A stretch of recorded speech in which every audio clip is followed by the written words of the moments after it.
Olá, bem-vindos a essa palestra sobre a teologia natural de Santo Tomás de Aquino no Congresso de Tomismo, no Congresso Online de Tomismo. Eu sou o professor Joatas Belo, sou doutor em filosofia. Eu fiz o meu doutorado em metafísica, em teologia natural, ainda que na obra do autor contemporâneo Xavier Zubiri. Eu também estudo bastante, investigo bastante a filosofia de Santo Tomás, especialmente a parte metafísica, a parte da teologia natural. E eu separei algumas reflexões aqui para compartilhar, nesse congresso, a respeito das 5 vias de Santo Tomás. Em primeiro lugar, o que é a teologia natural? A teologia natural é a parte mais alta, a parte mais sublime da filosofia, da metafísica e da filosofia. Nela se estuda o problema de Deus, em 2 sentidos. Primeiramente, o problema da sua existência, a questão da sua existência. É possível provarmos ou justificarmos a existência de Deus através da nossa razão humana? A teologia natural, pelo menos a verdadeira teologia natural, diz que sim. Assim diz Santo Tomás de Aquino, através das suas 5 vias. Assim também o disse Santo Agostinho, através da sua via da verdade, através das verdades universais, ele chega à conclusão da existência da verdade eterna. Assim também o diz, por exemplo, o filósofo que eu estudei, Xavier Zubiri, através da sua chamada via da religação.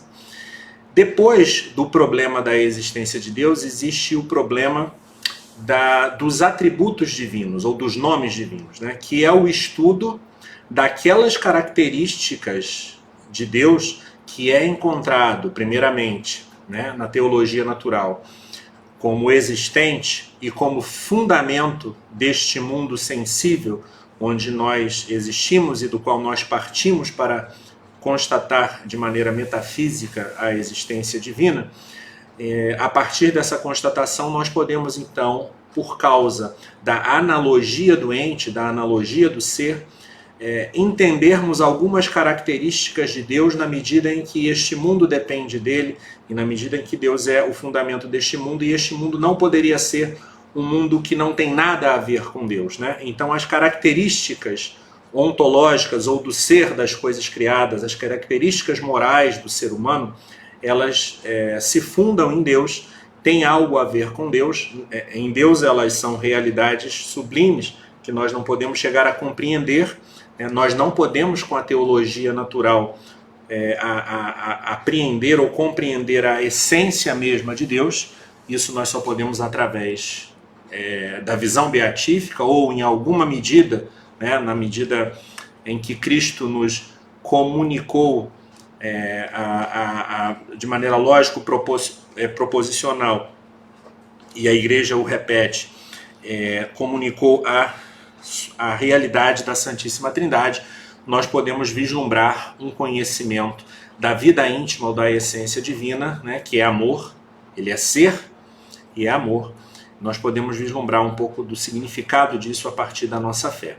Mas através da metafísica, através da teologia natural, nós podemos conhecer que Deus é bom, porque a bondade é um atributo positivo das coisas. Nós sabemos que Deus é bom, mas não sabemos, digamos assim, não temos a medida da bondade divina, a não ser através da revelação, contemplando o amor de Cristo, contemplando a cruz de Cristo, conhecendo a realidade do pecado, da misericórdia divina, todas essas coisas que nos vêm através da revelação, através da teologia sobrenatural. Nós vemos que no mundo há justiça. A justiça é um predicado positivo, Deus é justo, mas nós não podemos conhecer a justiça divina em si mesmo. Sabemos que ele é justo, mas não apreendemos ou não compreendemos o teor dessa justiça. E assim por diante. Bom, eu vou me deter na parte da existência de Deus, vou me deter um pouco nas 5 vias, não lendo ou comentando linha por linha as 5 vias de Santo Tomás, mas oferecendo algumas reflexões de fundo que também vão abordar as vias, que nos permitam, digamos assim, poder ler estas vias com uma visão filosófica, com uma visão com uns conceitos que nos permitam adentrar ali naquela conceituação, naquelas demonstrações que partem das coisas sensíveis, que partem dos efeitos da causa divina e constatam a existência da causa criadora, né? Do motor imóvel, da causa das causas, do ser necessário, né? Do ser perfeitíssimo e da inteligência ordenadora, que é a causa final de todos os entes. Muito bem. Então, já disse aqui, né, que a teologia natural é a culminância da metafísica, que é a culminância da filosofia, né? Ela é a sabedoria humana por excelência. E ela tem duas partes, as provas da existência de Deus e o estudo dos atributos divinos a partir da analogia dos entes, como já foi dito, né?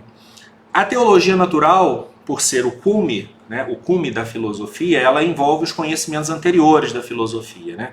O conhecimento da física ou filosofia da natureza, que não tem na filosofia clássica, na filosofia antiga e medieval, né, e nos metafísicos contemporâneos que não abandonaram o realismo filosófico, não tem o sentido da física moderna ou da filosofia moderna, da filosofia da natureza moderna, que se transformou na ciência física, né, lógico, empírica, né, matemático empírica, a ciência de Galileu, a ciência de Newton. A filosofia da natureza ou a física clássica estuda a natureza e o movimento do ponto de vista ontológico, do ponto de vista do ser, não do ponto de vista empírico, meramente quantitativo e local, mas do ponto de vista do ser, do ponto de vista das mudanças qualitativas e formais. É uma investigação do ser profundo do chamado devir ou da mudança, e assim uma investigação da realidade profunda dos entes móveis, dos entes sensíveis, daqueles entes que nós podemos contemplar no nosso entorno, à nossa volta. Nós somos entes móveis, nós somos realidades, nós seres humanos somos realidades que estamos em mudança o tempo todo, né? E também os seres às nossas voltas, os seres sensíveis, os seres materiais, são seres que mudam. E é o estudo destes seres que nos permite captar nesta realidade sensível algumas realidades permanentes que, por sua vez, nos remetem àquela realidade permanente fundamental que é a raiz de toda a permanência e de todo ser neste mundo criado, neste mundo sensível. Também parte a teologia natural de outras disciplinas, né, filosóficas, não só da física, mas também do estudo das causas, né, que pode ser chamado de etiologia, principalmente a causa eficiente e a causa final, que são também duas vias que Santo Tomás utiliza nas suas 5 vias, na Suma Teológica e também na Suma contra os Gentios. Na Suma Teológica, que é o texto no qual me baseio mais, está na segunda questão, né, no artigo 3, se Deus existe, né? Também parte a teologia natural, também se apoia, né, no estudo da metafísica modal ou dos modos do ser, como, por exemplo, a necessidade e a possibilidade, que é a terceira via. Também parte do conhecimento dos conceitos transcendentais. Os conceitos transcendentais, transcendental não é transcendência. Transcendental são aqueles conceitos que são convertíveis ao ente, né? O ente é aquele que tem o ser, né? O ente é a realidade que tem o ser, é a substância. E um transcendental, um conceito transcendental, por exemplo, é a verdade, que é o ente referido à inteligência, ou a bondade, que é o ente referido à vontade, ou ainda a aliquididade, de aliquid, que é algo, né, em latim, que é o ente como algo referido a outros algos, ou ainda a unidade, que é o ente referido a si mesmo, e assim por diante, né? Bom, então nós temos a metafísica, né, da teologia natural, a teologia natural que é a parte mais alta da metafísica, que estuda os seres espirituais. Ela parte do estudo da física, não da física científica moderna, mas da física ontológica, da filosofia da natureza clássica, aristotélica, que estuda, por exemplo, o ato e a potência, estuda as 4 causas, especialmente a causa eficiente e a causa final, parte também da metafísica modal, né, dos modos do ser, e também dos conceitos transcendentais. Muito bem. É a apreensão do ser ou da substância finita, o ser que nos envolve, que nós somos, que está ao nosso redor, o que exige, justamente pela finitude do seu objeto, tudo que nós vemos é finito. Nós temos uma existência finita que termina na morte, ao menos a nossa existência corpórea, material, termina ali. Nós podemos depois especular sobre a realidade da nossa alma, e na medida em que ela é imaterial, por poder apreender as formas imateriais das coisas sensíveis, nós a descobrimos como uma realidade espiritual que, digamos, não padece com o nosso corpo. Isso já é metafísica, já é o estudo da dimensão espiritual, que em nós não é separada, mas é separável, né? Na medida em que com a morte há justamente esta separação, a pessoa humana perde aquela integridade da unidade corpo e alma, o corpo padece e a alma ela subsiste, porque ela tem em si mesma a sua, além dela ser a forma do corpo, ela tem a sua subsistência, porque ela é imaterial, porque ela é imaterial, ela é espiritual e participa do mundo inteligível além do mundo sensível, do mundo material. Bom, mas eu dizia, este mundo finito, este mundo de finitude, a nossa própria alma, ainda que nós possamos descobri-la através do raciocínio metafísico como imortal, e como espiritual e como imortal, a nossa própria alma, ela não é infinita atualmente, né? Ela não possui todo o conhecimento, ela não possui toda a vida, toda a sua existência num único ato, num único instante, num único momento. Então ela participa também, por assim dizer, da finitude, né? Embora ela seja infinita num certo sentido, ela é finita em outro sentido, ela é criada, ela não tem o ser todo de golpe, de uma vez por todas. Ela também muda, né? Muda na medida em que avança o seu conhecimento, avança a sua bondade ou regride a sua bondade, enfim. Esta existência finita das coisas nos coloca o problema da existência do ser infinito como fundamento da realidade ou do ato de ser dos entes finitos, né? O problema das 5 vias, assim, não é um problema físico no sentido empírico das coisas que estão à nossa volta se desgastando, mudando, do ponto de vista quantitativo, do ponto de vista local. Por esse caminho físico, nesse sentido da empiria, da experiência, nós só chegaríamos a um primeiro ser, na ordem sensível, né?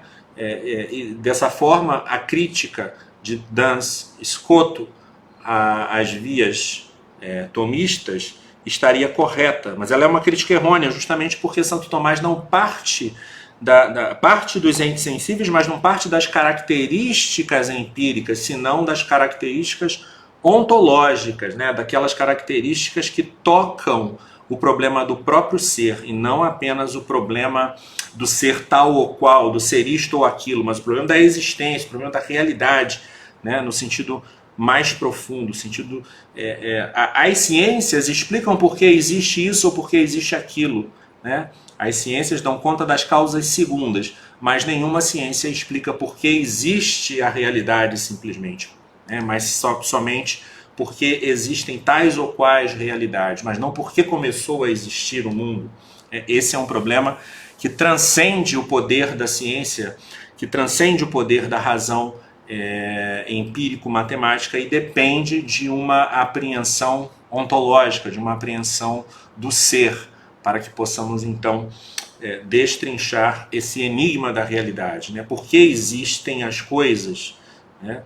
Por que existem as coisas? Não tão somente por que existe isto ou aquilo, ou como é isto ou aquilo, que são as questões que as ciências particulares, empírico-matemáticas vão tratar. Nas 5 vias, a consideração se dirige a aspectos ontológicos, a aspectos que tocam o problema metafísico já a partir dos entes sensíveis, né? Sua potencialidade, sua efetivação, sua contingência ou possibilidade real, sua gradação na ordem transcendental e também a finalidade dos entes irracionais. A conclusão destas vias, que parte da realidade que nos cerca, chega a uma realidade suprema, fundamental, que todos chamam Deus, assim Santo Tomás termina suas vias, que enquanto fundamenta este mundo, tem a ver com ele, né? Sendo o seu motor, a sua causa, o seu possibilitador, o seu paradigma, o seu ordenador.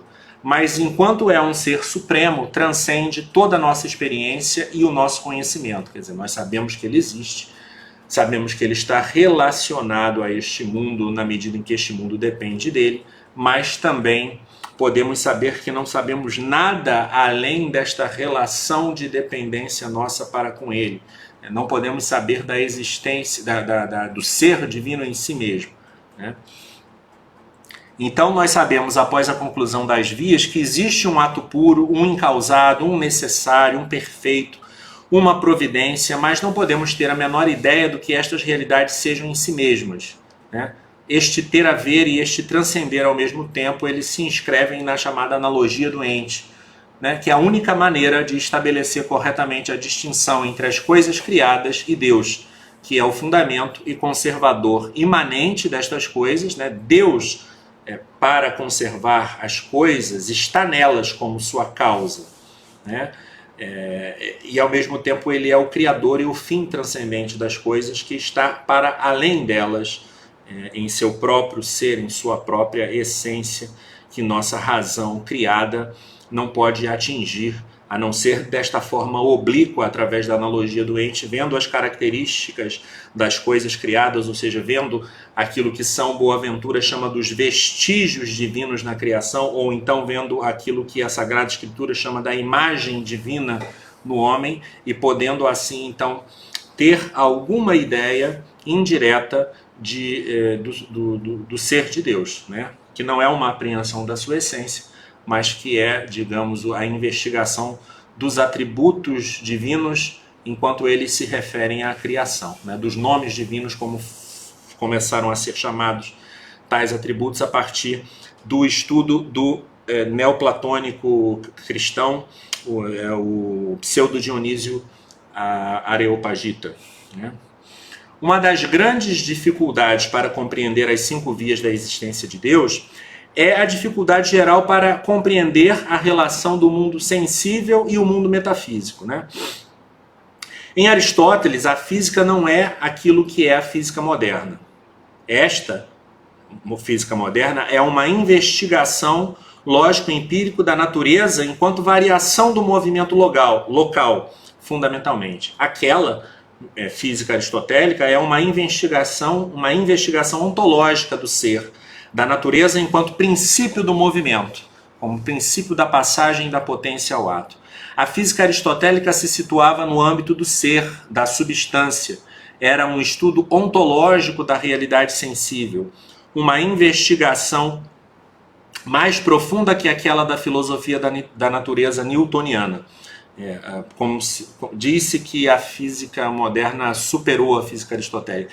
Essa é uma perspectiva muito errônea. Na realidade, a física moderna mudou de assunto, né? Ela não superou, ela mudou de assunto e ela investiu num campo de conhecimento a partir de uma metodologia inédita, né, experimental em matemática, que proporciona um conhecimento da realidade material funcional muito mais rica do que poderia proporcionar a filosofia aristotélica, a física aristotélica.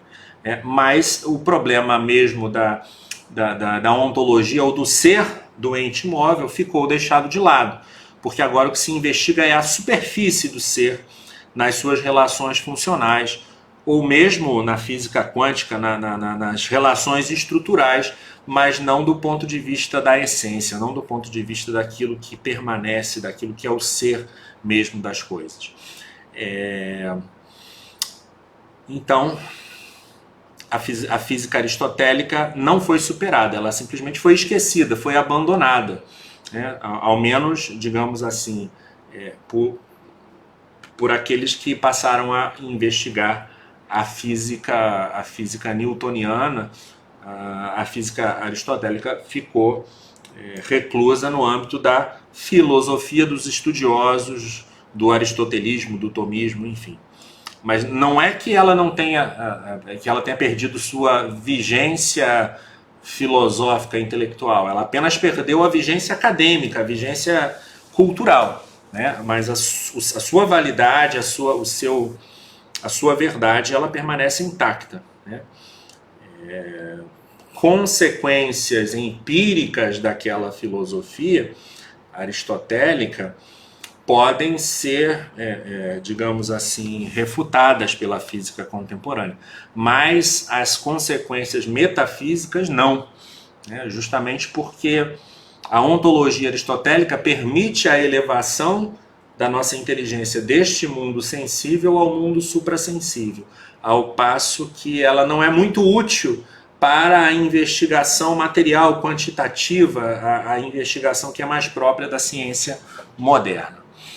Sem essa consideração, né, da distinção entre as duas físicas, é impossível entender por dentro as 5 vias, porque elas ficariam convertidas em vias físicas, no sentido moderno, que não poderiam mesmo chegar a Deus transcendente. Ou então elas ficariam convertidas num encadeamento lógico de proposições que seriam aceitas por fé, né? Por fé na autoridade de Santo Tomás, que é reconhecido também, a autoridade filosófica reconhecida e ratificada pelo magistério da Igreja também.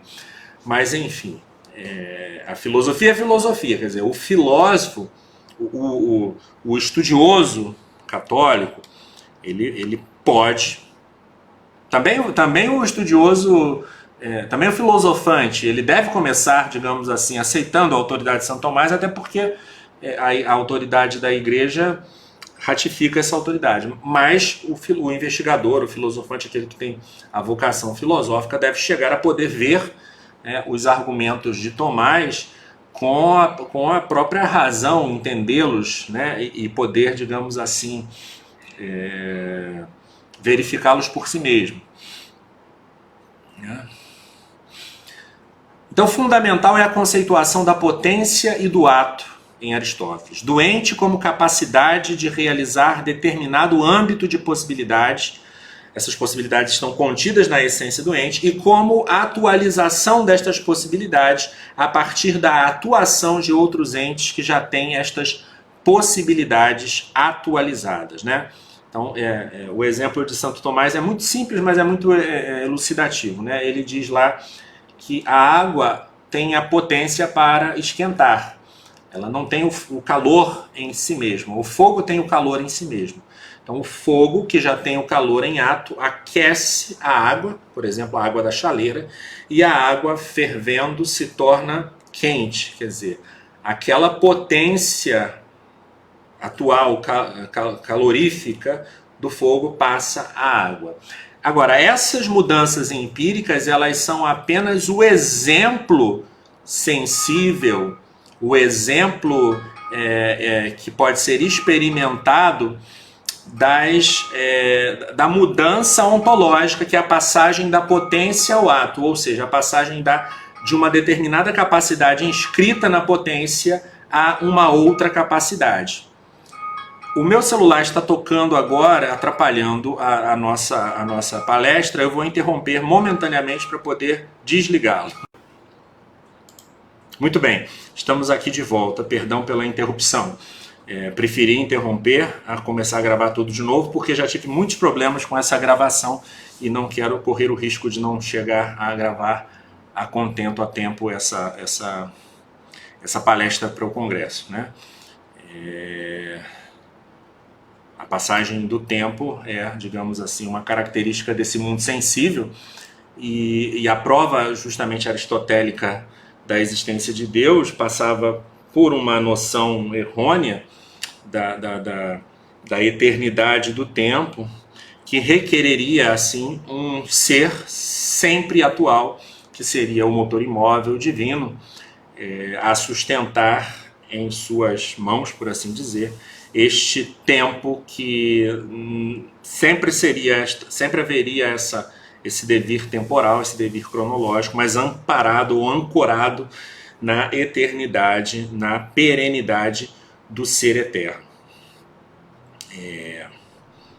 As 5 vias tomasianas não são provas lógicas no sentido que a gente que partem, digamos assim, de uma definição de Deus e a verificam. Elas são justificações metafísicas, não partem de um postulado lógico, como a definição de Deus no argumento ontológico de Santo Anselmo ou a de substância na ética de Spinoza, mas parte dos dados, né, que nós podemos apreender pelos sentidos e inteligir metafisicamente, parte das realidades metafísicas dadas a partir dos dados sensíveis, das realidades sensíveis, são realidades que não contêm Deus, mas que são justificadas e compreendidas apenas pela existência certa de Deus, né?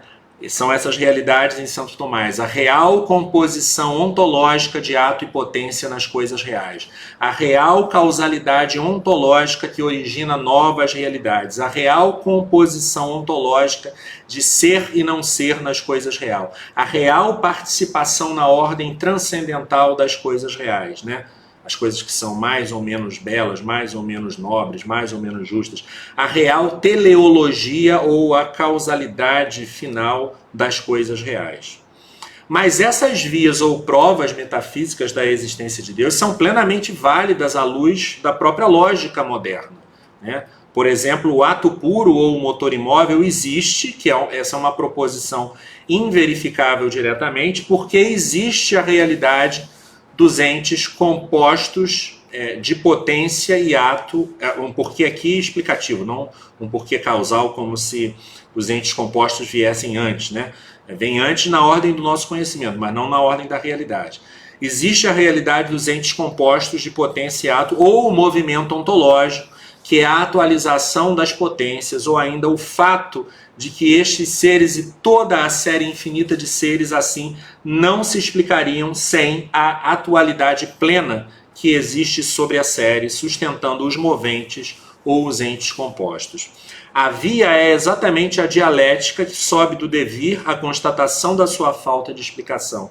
E a prova é a experiência intelectual de que a hipótese da existência do motor imóvel se verifica como a única explicação racional possível do movimento ontológico, do devir ontológico das coisas.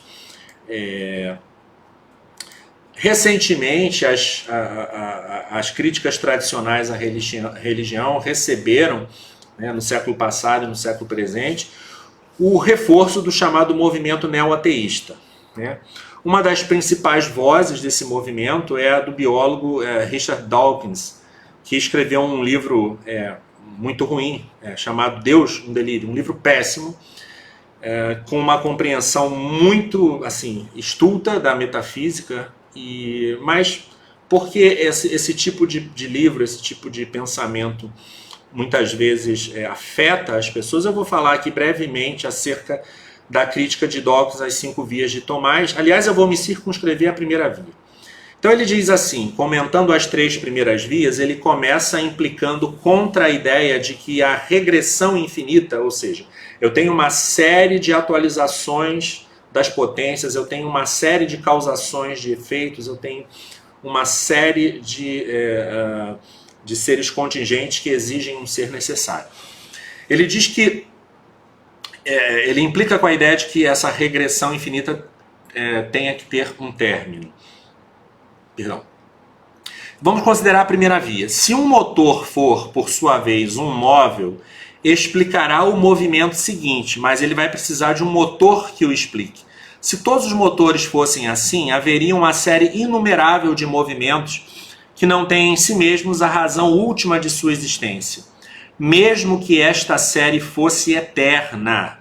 Veja, Santo Tomás não era bobo. Santo Tomás já adivinhava que algum cientista, biólogo tolo, fosse imaginar que o problema da regressão infinita era um problema empírico, um problema quantitativo, mas na realidade é um problema metafísico, né? Mesmo que a série fosse eterna, e Santo Tomás admite em tese essa possibilidade no seu opúsculo Acerca da Eternidade do Mundo, esta série infinita, né, não, matematicamente infinita, não se explicaria a si mesma sem um primeiro motor imóvel, porque a primariedade do motor imóvel não é cronológica, ela é ontológica, né? As coisas não precisam do primeiro motor ou de Deus, do fundamento divino, simplesmente para começarem, elas necessitam de Deus para serem. É uma distinção bastante importante, sutil, mas importante e fundamental para compreender. Deus, antes e para poder ser o princípio do início temporal das coisas, é o princípio ontológico do ser das coisas. Por isso mesmo que se o mundo fosse eterno, como pensava Aristóteles ou pensavam alguns antigos, ainda assim, do ponto de vista metafísico ou ontológico, é necessário, metafisicamente, racionalmente, que Deus exista, que o motor imóvel exista, sustentando o ser desta série matematicamente infinita. Bom, depois disso o Dawkins vai afirmar que não há razão para atribuir a esse término ou termo da regressão, que é Deus, as características que frequentemente lhe são conferidas, como a onisciência, a onipotência, a bondade, etc. Ora, o primeiro motor imóvel é ato puro, quer dizer, é puro ser, puro espírito, sem potência passiva, né? Portanto, ele não é material, ou seja, ele é um puro espírito. Logo, ele é inteligente e volente, né? Tem inteligência e vontade, ou é inteligência e vontade, mais precisamente. Também, como é ato puro, é ser perfeito. Logo, a sua inteligência e a sua vontade são perfeitas, ou seja, ele é onisciente, ele é onipotente, sendo também a perfeita vontade, já que o ser e o bem são convertíveis entre si.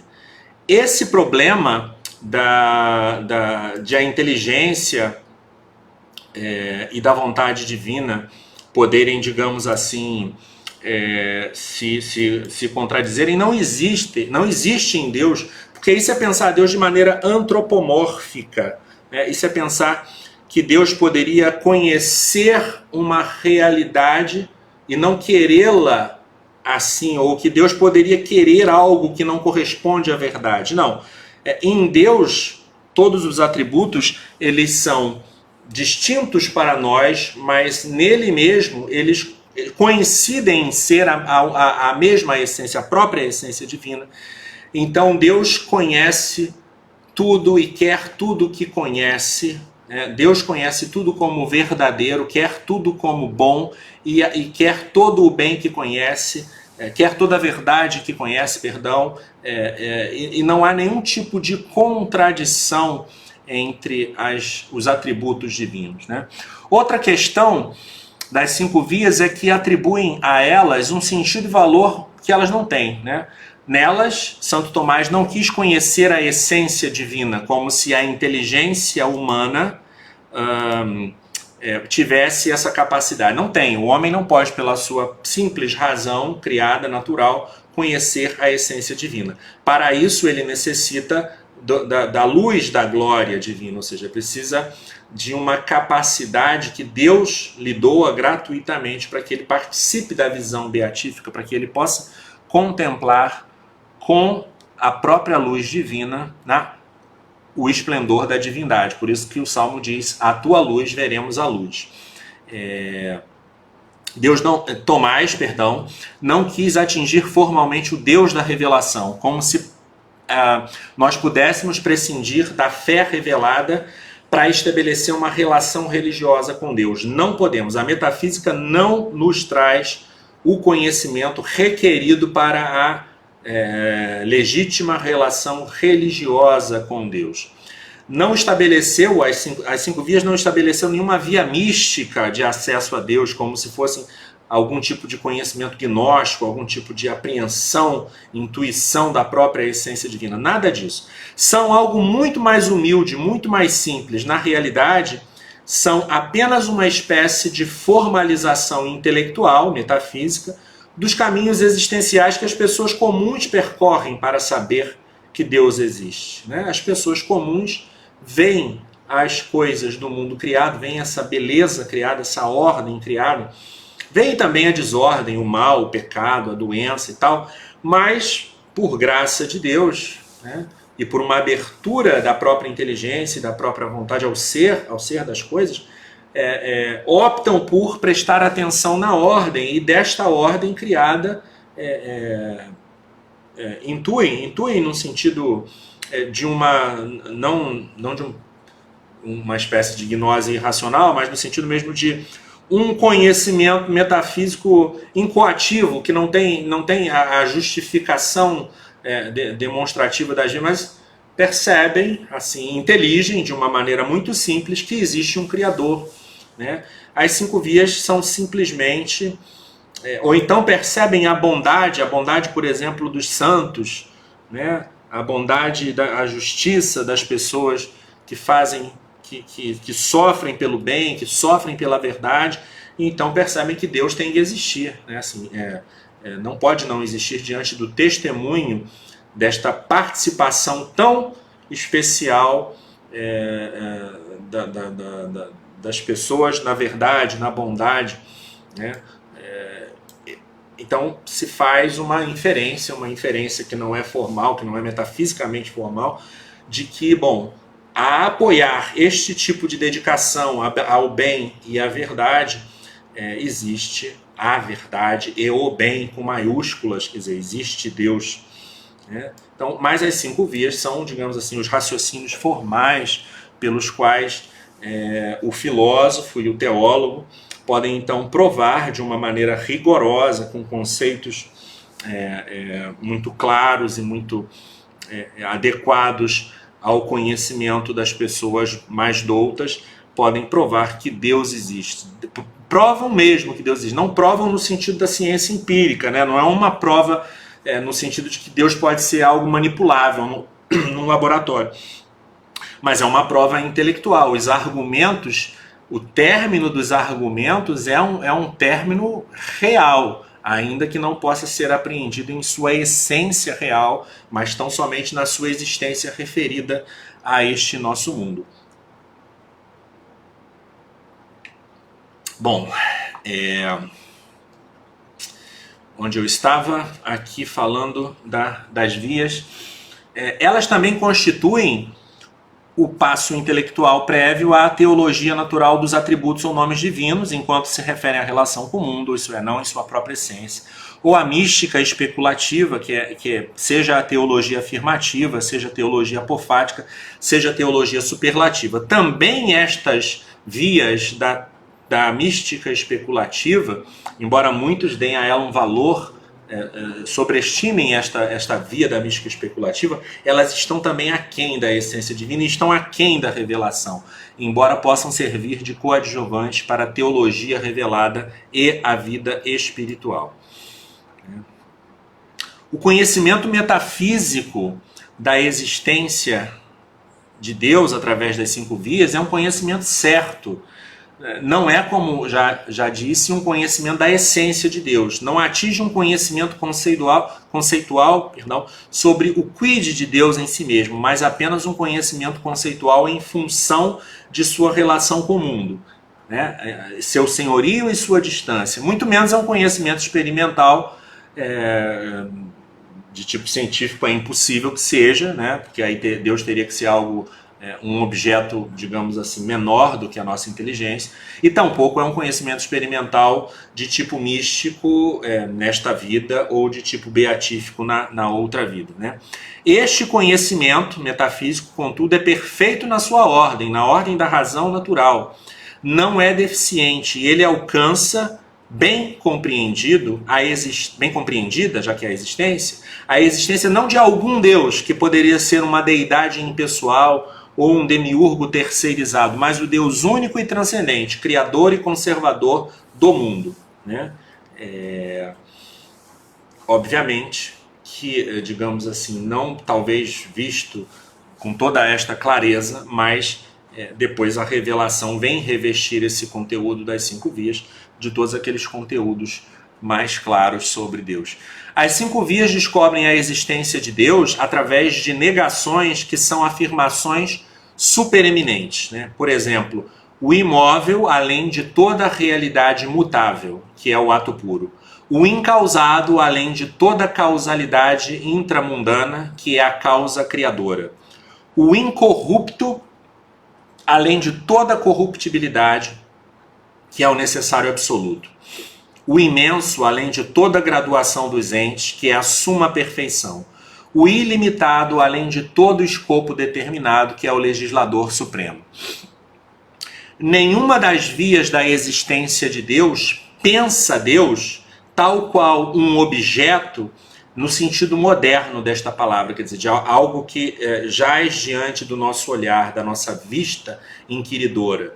Ainda que na linguagem clássica e tomista, objeto se refira tão somente à intencionalidade da inteligência ou à direção e movimento do pensamento. Quer dizer, no sentido clássico, no sentido tomista, Deus é objeto do nosso pensamento, porque o nosso pensamento se dirige a ele. Por isso até que são vias. Santo Tomás prefere usar as palavras vias, a palavra via, desculpe, não a palavra prova, porque, na verdade, a via, ela sabe que Deus existe e ela é, digamos assim, a direção que o nosso pensamento e a nossa vida, ao percorrerem essas direções ou essas vias até o fim, nós vamos encontrar a Deus no além, no pós-vida, né?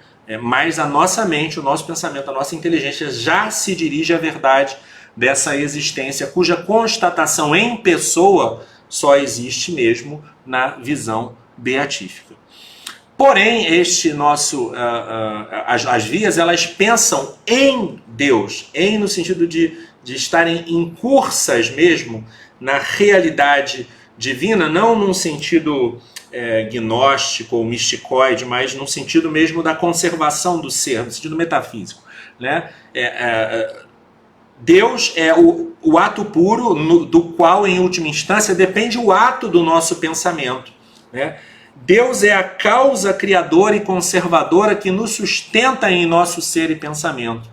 Também ele é o pensamento necessário e o pensamento perfeito que contém virtualmente todo possível pensamento verdadeiro, como é o pensamento de sua existência. E também ele é a causa final que atrai o nosso pensamento em sua direção.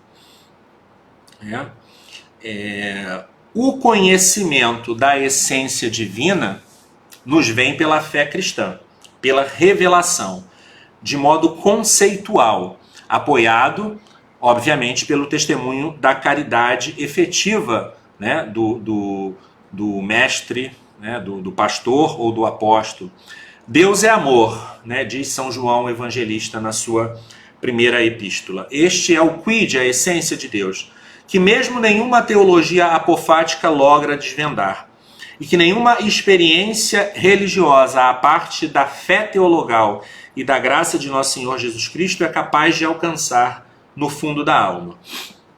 Esta é a boa nova. É a comunicação que Jesus fez em linguagem humana, proposicional de sua visão beatífica, e que ninguém mais além do Verbo de Deus poderia fazer. Comunicação continuada pelo magistério da Igreja, né? Quando os filósofos procuram entender Deus e o processo criador desde dentro de Deus, cai-se num terrível erro, num erro metafísico muito grave, que é que se chama panenteísmo. O que é o panenteísmo? O panteísmo todo mundo conhece, né? O panteísmo é quando se diz que Deus é o mundo é Deus. O panenteísmo é um panteísmo mais sofisticado, é um panteísmo, digamos assim, mais sutil, mais difícil de perceber o seu erro. O panenteísmo diz que Deus, que o ser das coisas e que o espírito do homem é o ser de Deus e o espírito divino fora de Deus.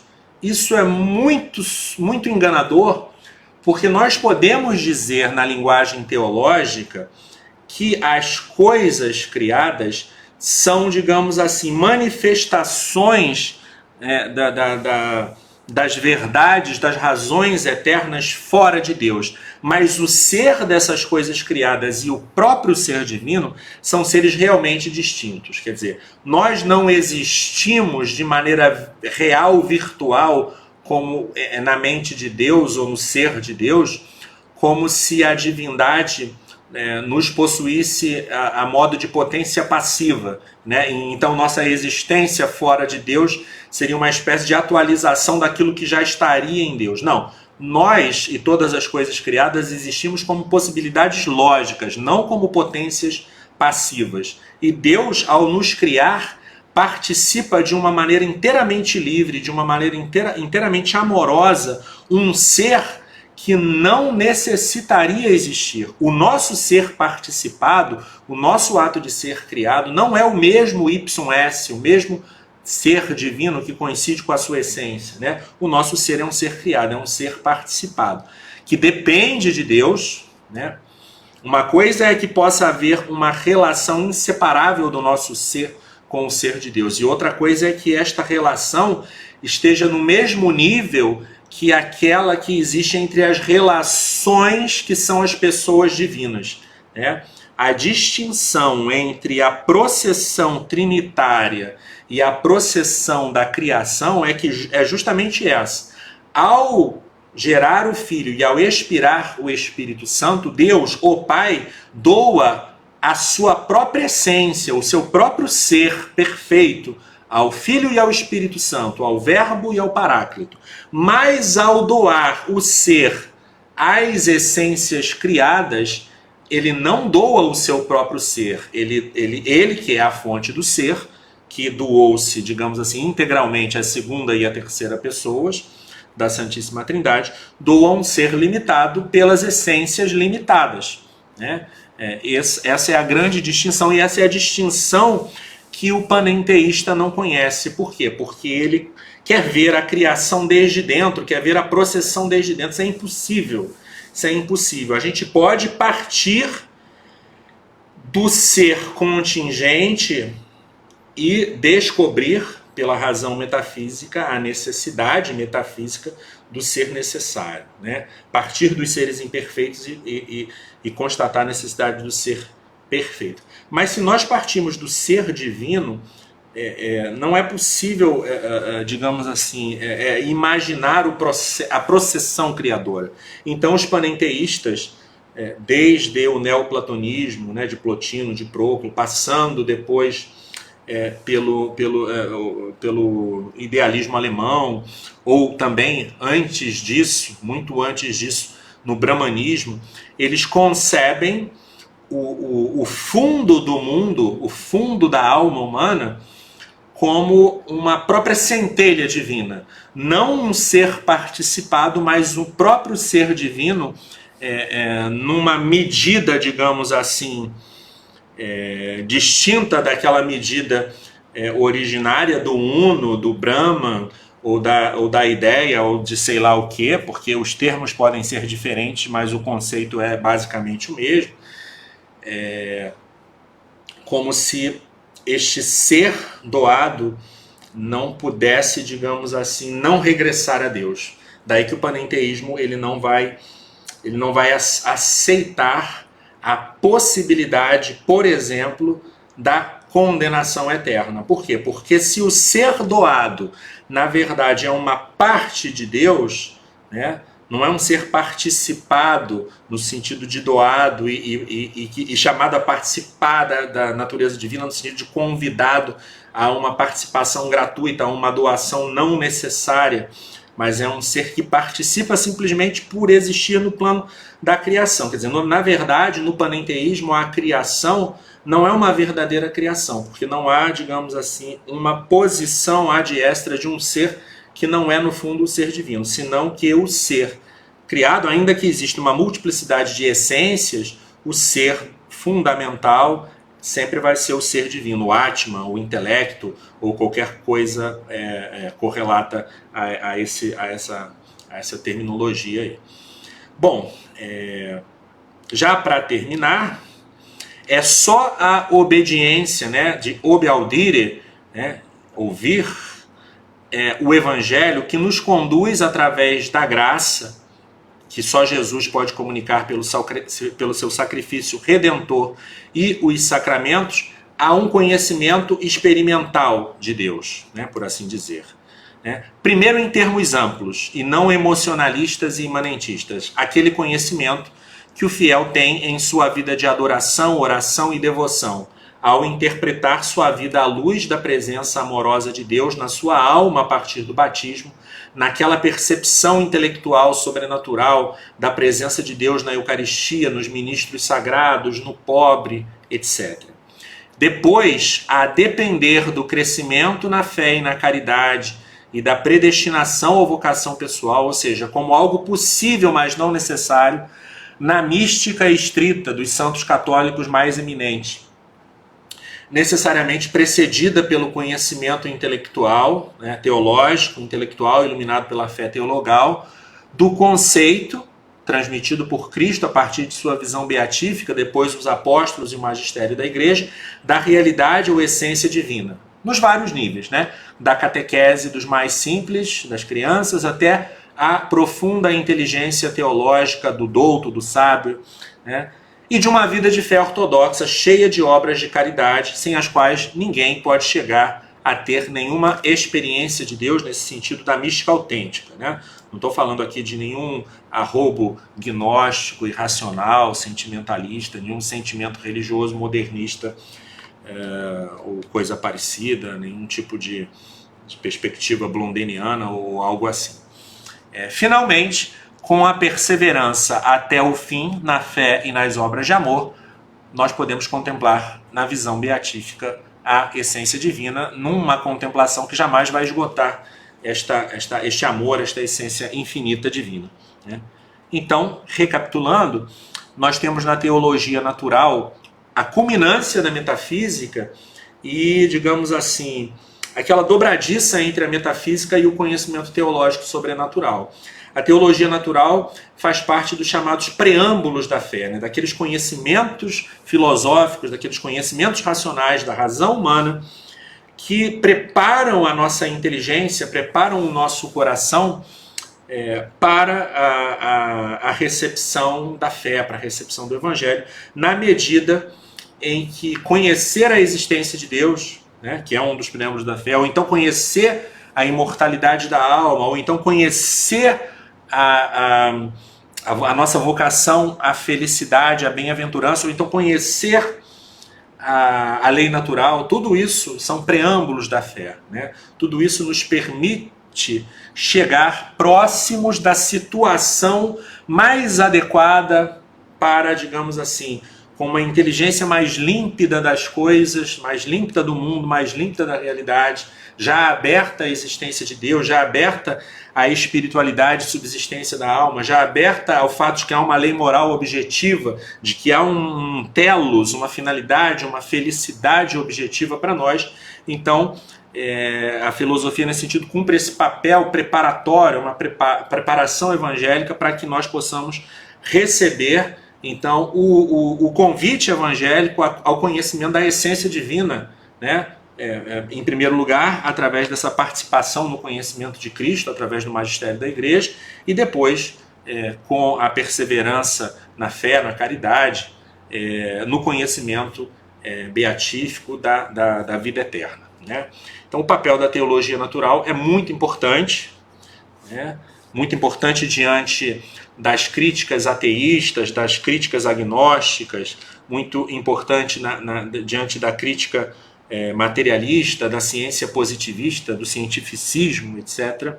para que nós possamos sustentar a razoabilidade da crença, da fé teologal cristã, da fé teologal católica, né? São Pedro nos diz que nós devemos estar sempre prontos a dar razão de nossa esperança. Quer dizer, a filosofia como esse serviço à teologia, como esse serviço à fé, e Santo Tomás foi, digamos assim, dos maiores, ou se não o maior servo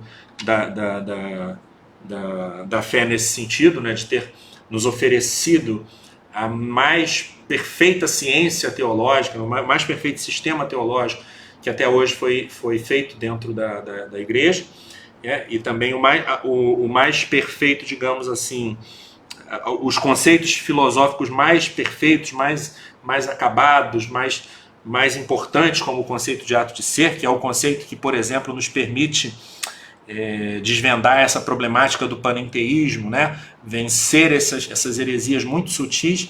Então, enfim, Tomás, o tomismo, a teologia natural, as 5 vias são, digamos, uma investigação, um estudo importantíssimo, e eu convido a todos, a partir dessas reflexões que eu pude compartilhar agora, a lerem os argumentos na própria Suma Teológica, ou em alguns manuais de tomismo, né, alguns livros que apresentem esses argumentos, para poderem também ir crescendo na compreensão desses caminhos que se inscrevem dentro daquele caminho que é o Cristo, que nos conduz ao conhecimento de Deus. Que, então, este congresso de Santo Tomás, esse congresso de tomismo, nos ajude a chegar perto da inteligência de Tomás, que é uma inteligência santificada, que está perto da inteligência de Cristo, e assim nós nos aproximemos daquele que é a nossa vida, e possamos um dia, quem sabe, contemplá-lo por toda a eternidade, nós que conhecemos a sua existência aqui pelas 5 vias e conhecemos a sua existência pela fé, né? Então, um forte abraço, um excelente congresso a todos. Muito obrigado aos organizadores pelo convite para que eu pudesse participar e partilhar aqui essas reflexões, né? Então tá, fiquem com Deus, fiquem com Santo Tomás e desfrutem desse congresso. Um forte abraço.